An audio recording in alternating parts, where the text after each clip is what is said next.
In this set of tutorials, we are going to animate an explosion. There are going to be 3 parts to this tutorial. Welcome to part 1. We are not only going to use the technique in Adobe Animate, but we are also going to use a whole lot of key drawings done in the traditional way to get a good explosion effect. In this part, we are going to animate a lit bomb with a spark on its wick. As you can see, we have 3 layers here. We have background with a gradient which we call BG. We have a layer named wick, and the topmost layer is the bomb. You will notice that we have extended our timeline to 100 frames. We've done this by selecting frame 100 and using F5 to add frames. We will now add a new layer 4 and call it sparks. Let's quickly animate for the sparks. We go to frame 1 and start drawing the spark as seen in the video.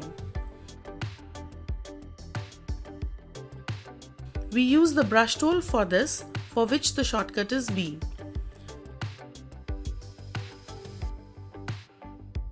We've added a yellow fill to it by using the paint bucket tool, the shortcut for which is K. We now select the spark shape and convert it to a symbol using F8 and call it spark.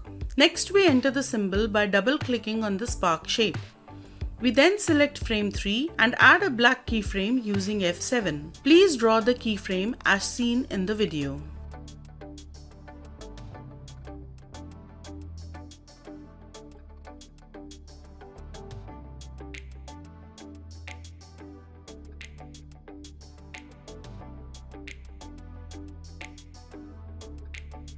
We now select frame 4 and add a frame using F5. Then we exit the symbol by clicking on the Scene 1 tab as seen in the video. Let's do a quick preview by pressing the Enter key. We'll notice that the spark is animated now. We now add keyframe on frame 10 using F6. We add another keyframe on frame 25. We now zoom in a little on the bomb and move the spark down on frame 25. Please see the video for clear position. We then select few frames randomly between frame 10 and 25. Right-click on any one and choose Create Classic Tween from the drop-down menu. We then add a blank keyframe on frame 27 using F7. Next, we go to Filters, which is on the tab at the right of our work area. It's in Properties, Frame, Filters, and we choose Glow from the drop-down menu as seen in the video. There we choose Yellow from the color box. We keep the quality at high and the value for the X and Y axis will be 30. A quick preview by pressing the Enter key will show us the glow added to our animation. We add a new layer above the wick layer and we call it Mask. We now hide the spark layer and also the bomb layer.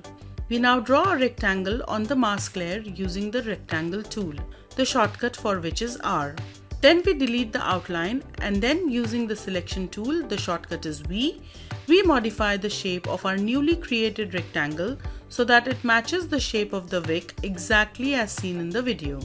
Remember to switch off the Snap Tool Object tool so it will be easier to modify the shape of the rectangle. Please see the video to locate it. We now move the first keyframe on the mask layer to 10th frame on the same layer as seen in the video.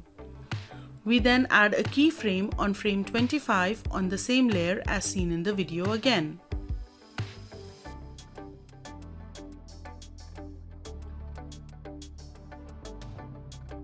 Then we select some frames between frame 10 and frame 25 at random. Right-click and choose the Create Shape Tween from the menu that shows. You will notice that our mask shape is animated, but it still needs to be refined to match the shape with the wick. So we add a keyframe on frame 17 and we modify the shape of the mask using the selection tool as seen in the video. We now right-click on the mask layer and choose Mask from the drop-down menu. You will notice that the wick is being whipped out in the preview. We now zoom out and unhide the layers.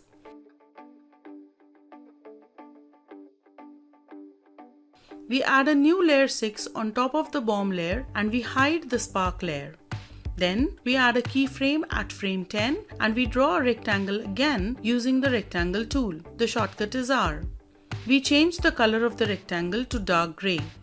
Please see the video to locate the color box. and we modify the shape of the rectangle to match the shape of the wick exactly as we've done earlier. We now lock all the layers and do a quick preview of our animation. You will notice that when the spark moves down the wick, we see a burnt wick in the end. So we call the new layer 6 burnt wick. This looks like we are doing okay. Next, we add a new layer on top of the burnt wick layer and call it BG2. We go to frame 35 and add a keyframe there using F6, and we import a new background from the library. The shortcut is Ctrl-L. The file we import is called Expolsion _ hole in the ground. You will be able to track all this in the video. Once this background file is imported to our work area, we position it as seen in the video, and we lock the layer called BG2. Once this background is positioned, we add a blank keyframe at frame 35 on the BOM layer, and we do the exact same process for all the other layers as seen in the video.